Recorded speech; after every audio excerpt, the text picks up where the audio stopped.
this in my life situation now. I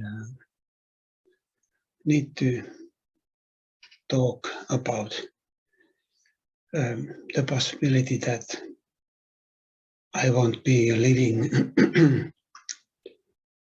I won't be living like maybe after next year or 2 years or 3 years. So future I go to the future. I see that my chances that I'm alive are less. And I also need to talk in English because I have people, my family, in 2 countries, and if I talk only Finnish, then the people here in the Netherlands don't understand me. But anyway, it's neither their native language, I mean the English, so we are in the boat. We are both in the same boat. So excuse me that I maybe make some mistakes, but I hope that what I mean comes out. So where to start?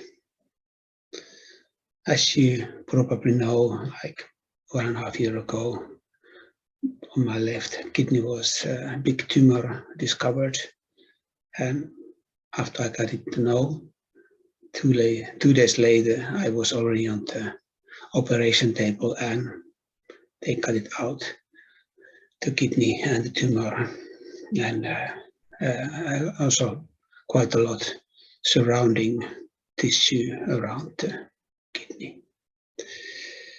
But unfortunately, the tumor had already metastasized into my lungs, and because it was in 4 places, they couldn't operate it. The damage would have been too much in the lungs. So every 2 months from that on, I went to the CT scan, and it has been rapidly growing. Like last time, it was like 2 months ago, it was the biggest tumor was like 2 centimeters. But it was, in fact, it was 80 millimeters, so it was 2 millimeters smaller than 2 months before. But because the measurement is not exactly, so this is within the March. But the doctor said anyway, it's not bigger. So we had the thought to already start to do the immune therapy, but because my body seems to make its own immune to protection against the growth of the cancer, we wait. And in May is the next CT scan, and then we will see again.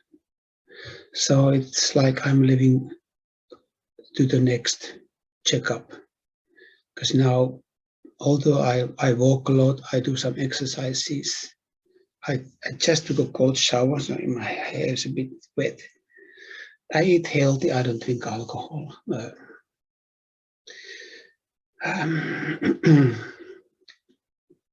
I try to do the best I can to support my body's immune system, to make it to help to support the body.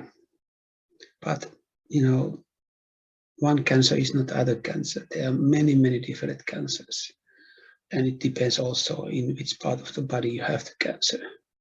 So, and in my case, the kidney cancer, when it has spread somewhere in the body, it's no more, how you say, you don't heal it from anymore. So like the possibility with immune therapy, which has just been now like in the last 20 years, it has been in treatments. It stops sometimes the growth of the of the cancer. But it's not always like that. In fact, it's the possibility that the cancer grows is bigger than it stops, even with the immunotherapy. So we keep it for the future, because now it's anyway. Now it seemed like that there is some kind of stoppage, and we'll see how it goes. I see the attitude is the most important. That and I would say to everybody who has a cancer, like, if there's possibility that you can move, do as much as you can, and enjoy the life, enjoy the small things, like enjoy the like making coffee, like enjoy the people you have, enjoy the aloneness also, because there are moments that we are very much alone, because you are alone with the cancer, although people support you, but they don't have it. I remember when my wife died 20 years ago. She had cancer like 5 years. I tried to support her my best, but as I now see it, there was a difference anyway, because I didn't have the cancer. So the experience is not the same. And I remember that I was like hoping that there would be some miracle treatment. And sometimes there was some moments when it seemed like that. But after a while, the cancer came back again, and it spread itself. And well, what is miracle? Miracle is like the attitude. And I remember that her attitude was very beautiful. She enjoyed the life. She was humble, and she accepted in the end the death. It was very difficult times, certainly for her, certainly, of course. And I'm like, now I learn it beside her, and I understand her more. And in that way, I'm glad that although I have the cancer now, I'm not really old yet. And anyway, my body is in good condition. I trained my whole life. And even after the operation, I started to slowly walk more and more. It was in the beginning very painful. And this 1.5 years have been like ups and downs. Some things in my stomach areas, of course, changed to the operation. Much tissue is away, so things change there on the place, and then you move it. But I keep on going, and it's not a guarantee of anything, except that I feel better when I go for a long walk in the nature. I go up and down the hills. I listen to my body. I don't go really extreme, because it's important to stay in a certain level. And like taking the cold shower in the morning is really, really great, because sometimes you feel that the body is a bit slow, and it gives you more energy. It makes your life, and the cold water, and you are breathing it. It's very good exercise.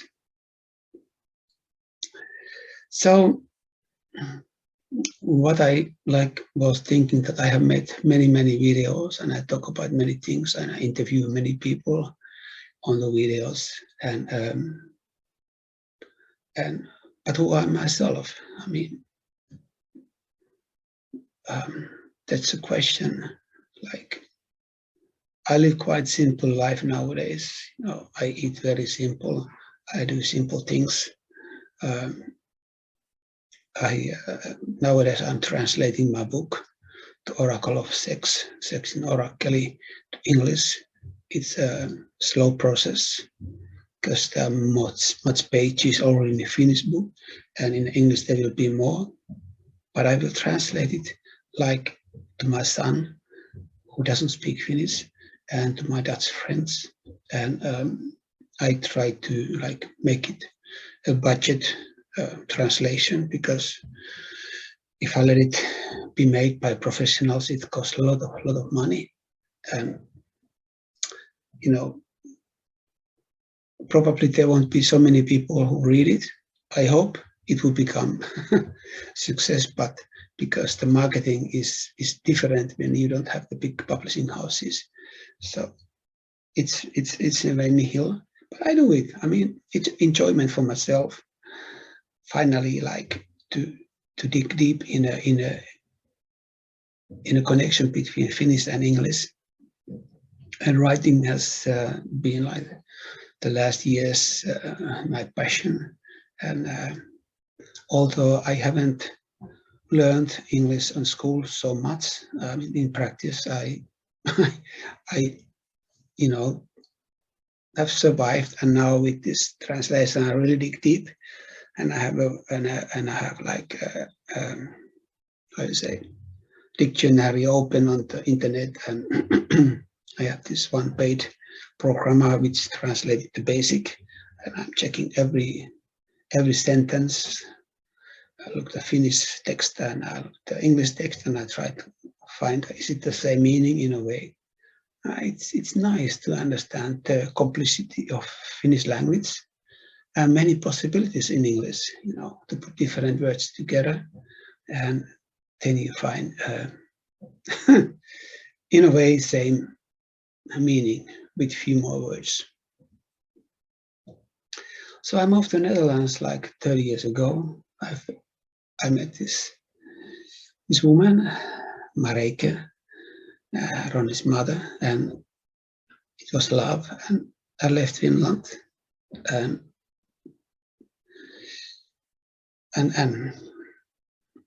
it was difficult time also to come to live in another country,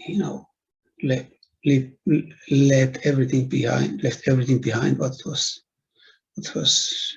dear to me, and to come to one dear person here. I met my life here. I learned the language. I started my own company. I had a renovation company, a lot of ecological work, building all kind of things. I learned by doing. So in the end, I was doing almost everything. But an accident happened like 6 years ago, and it all stopped. Well, in Finland, when I was living in Finland, I dropped in a way from the school system, because somehow through moving from North Finland to South, I couldn't bridge the difference in the whatever you call it, the school system or the society, and I came to also the puberty tide and teenage time, and closed up from the world. Just did my workouts and training and sports, but that was it. So I went to this education for become working with electronics, radios and televisions. That time the internet was the computers were not yet. So I was like trying to learn to fix televisions. Well, it was 2-year education. After a few times I blew up the whole televisions or whatever. I found out that this fixing small things was not for me. I had no patience to do it. So I never went forward with this education. And after that, I jumped to work. I started work in the age of first army. I was a military nurse in the army, and after that I went to work, and in a way I've been working like I worked for a few years. Also in Sweden, I worked there for old people, nursing homes where they come to die. In a way, it was heavy work, but was like you encounter yourself in the work. And then I started to work with my hands, building things in Finland. I moved back to Finland, in Helsinki, made my company already there.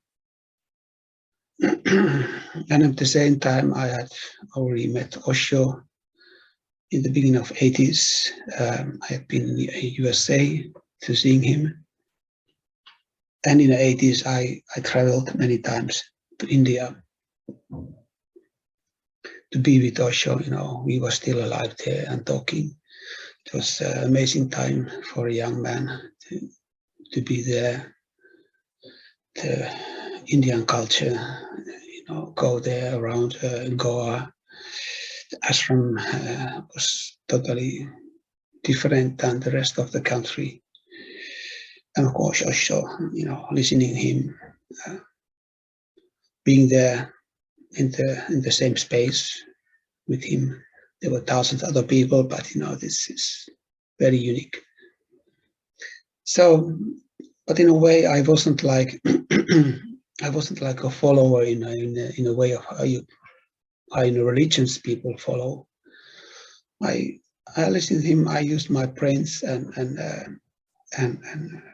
it was very, very meditative time in my life.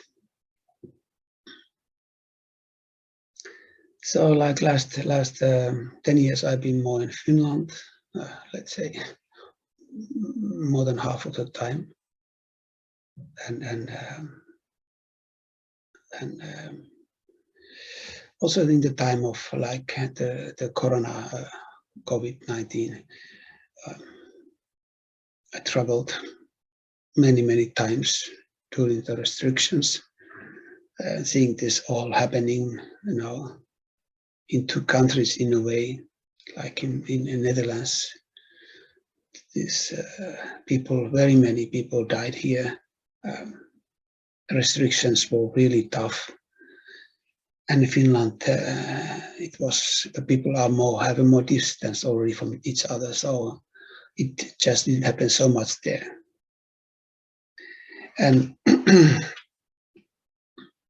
I like with this cancer happened then in the time of Corona, so I was really happy that I happened to be here in Netherlands, and they found it, and the operation to take the kidney away was very quick.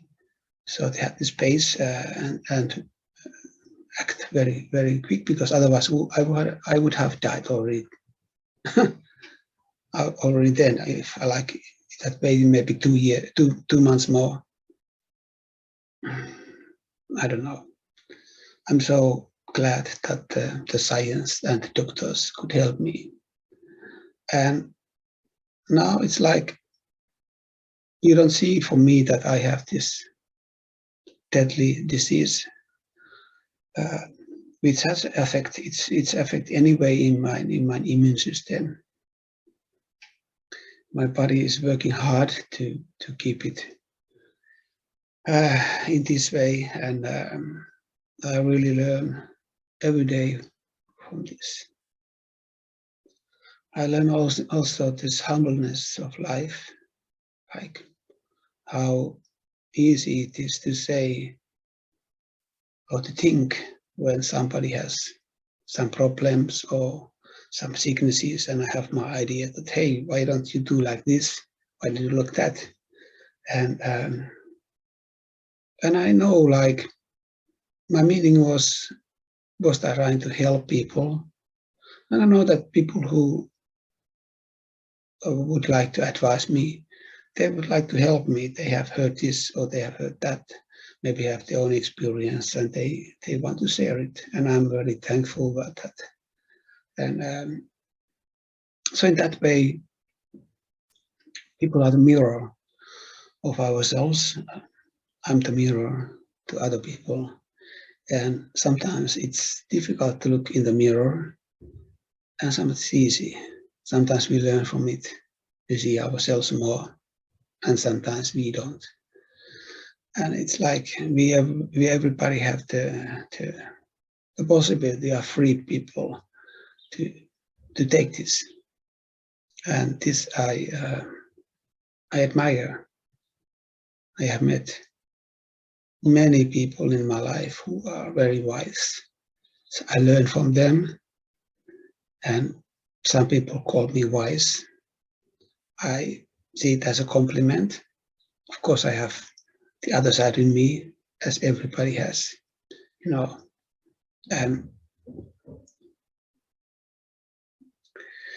and to try to be kind to each other, like try to be in that wise part in connection with others, and trying to stay out from this negativity,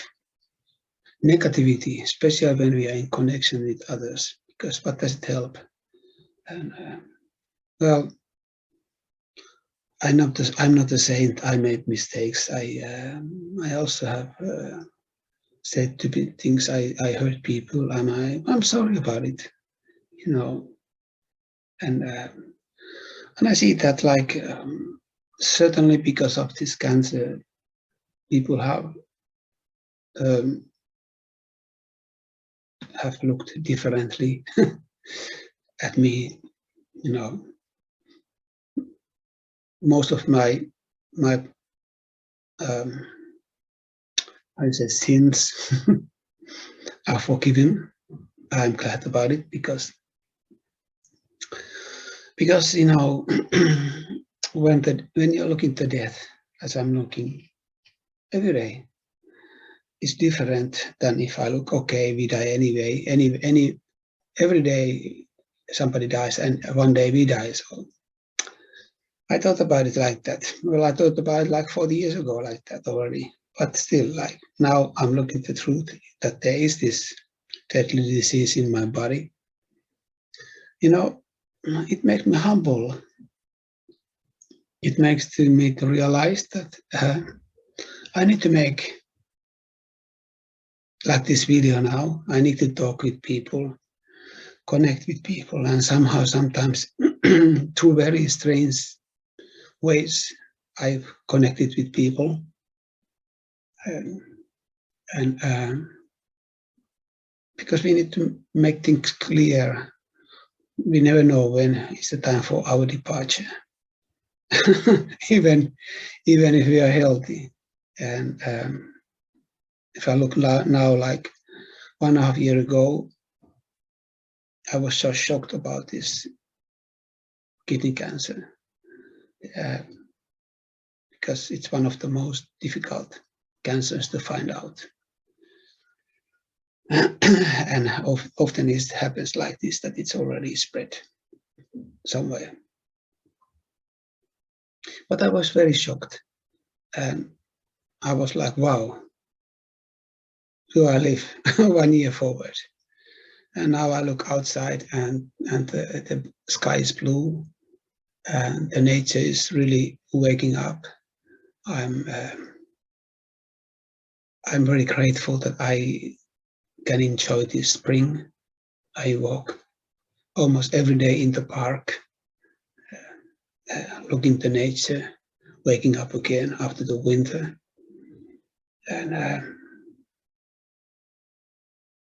And to accept that there is a big possibility, like next spring, I won't be here, or that my condition is different, that I won't be able to talk like this. And 2 years forward, the chance is even bigger that I won't be here. And after 4 year forward, my chance is very small that I will be here. So I see that it's like time to drop my excuses, drop my shame maybe that my English is not perfect, or that even in Finnish my main reason why I talk, I didn't find it in that moment. I later thought that shit, I forget that and that. And I see it also like, to whom I do it now. Like the dream for fame is no more. And I like to do it like to, mainly to myself, like to clear again some things in my head, to let the stream go in this moment, and to people I love. Because if I'm no more here, then they are wondering who was Anup, who was I. And through these videos, like on my YouTube channel, there is possibility for everybody to find out who I was, who I am now, because I'm not dead yet.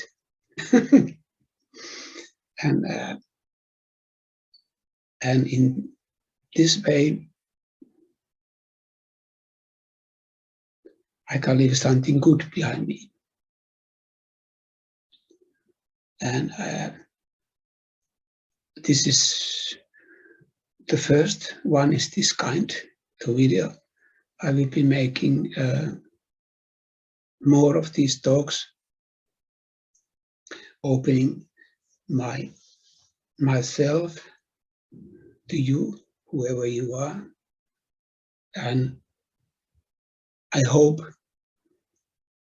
that this video also helps somebody who is in a kind of same situation somewhere, that you are not alone. And I see that I'm not alone. I see that there's a lot of love in the existence, and especially in the times like this, when there's a lot of hatred, there's a lot of anger in the world, we sometimes forget that there is as much love, and in fact even more love, because existence is based on love. And the synonym of love we forgot sometimes, like it manifests itself in all small tiny forms, which sometimes we don't see because we look the bigger emotions, the emotions from anger, the hatred, killing, all forms of negativity, which are created by mind. And when you look around you, when you go around, or you look in the eyes of your dog or your cat, any animal, you see that there is kind of no mind space there. There is kind of not thinking based on the past or the future, because that is what is different between humans and the rest of the nature. We humans, we have this memory from the past and the future planning, and that makes us totally different from all other species on this planet Earth. And in this way, we have created a vicious circle of destruction. We have created these weapons of mass destructions. These are projections of our mind. And the vicious circle is such that it's almost impossible to step out from it. Because the aggression doesn't go out just with love. It needs a counter attack. So it is an aggression against it. So even if it's from love, and in a way we forget sometimes that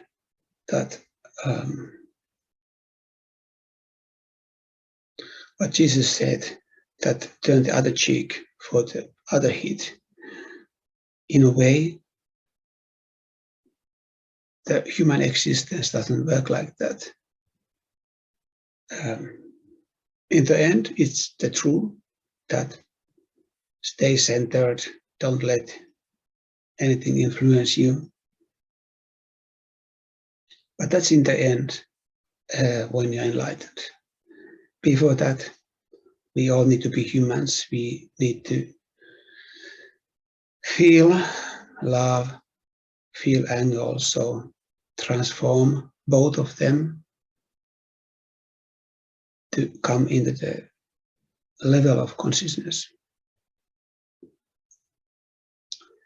So what I'm doing here is I look in my own mind, this almost impossible Pandora's box of the mind,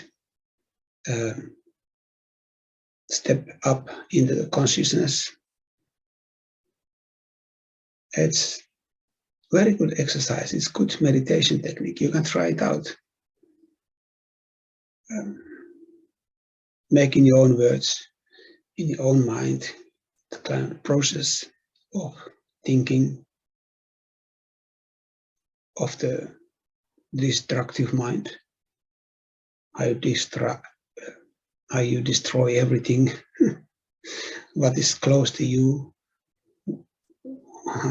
people who you don't like or whatever, and then after a while try to heal it all also in your mind. Forgive to all the people you don't like. People who don't like you, let them forgive you. Let them love you in your mind. Let this whole process happen in your mind. Because sometimes we think that we need to heal the world. We need to change the world. There goes the person Don Quixote against the windmills. But the story is that no one can change the world. No one can heal the world. We need to heal ourselves first. And what I see in my life now is that after the realization of this cancer, I'm healing myself, because I'm no more jumping to the outside world, trying to heal it, to change it. I just let it be there. I heal myself, my inner wounds in my mind. And I hope this has some effect in my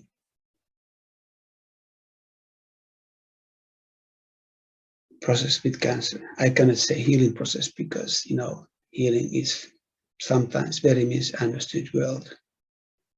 There are many healers around, people who offer different courses, who themselves don't know what they are talking about. And it's good to be clear that when somebody is sick, really sick, then all the possibilities, of course, the person tries out. And there are many charlatans who use this opportunity to get money, to become famous. And well, we can't blame anybody, in fact, because we are all in learning process. So I don't blame the people who are selling like air. Oh, it's better to sell air than guns.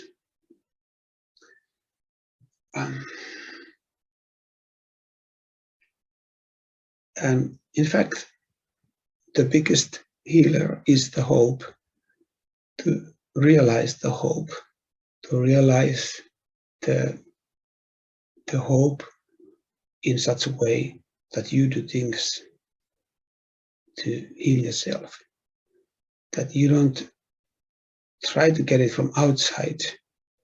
Even when you are listening to me now, hear this. I mean, I'm not giving anybody any advice, in fact. I'm just helping myself. And if you can feel in yourself my words reflecting, touching you somewhere, it means that there's just something awakened in yourself. Like a reminder. I'm a reminder here. So in my life, there have been many reminders, people who have helped me, supported me in my youth, when I was young and innocent. And now, when I'm no more young and no more innocent. So in a way, what happens now is that through this all I learned in life, through this acceptance, this cancer, I become again, in a way, innocent, and I become again young again. So it's such a paradox to life, and therefore I'm thankful. I feel deep gratitude that I can experience this all. Thank you for watching this video, and I see you later.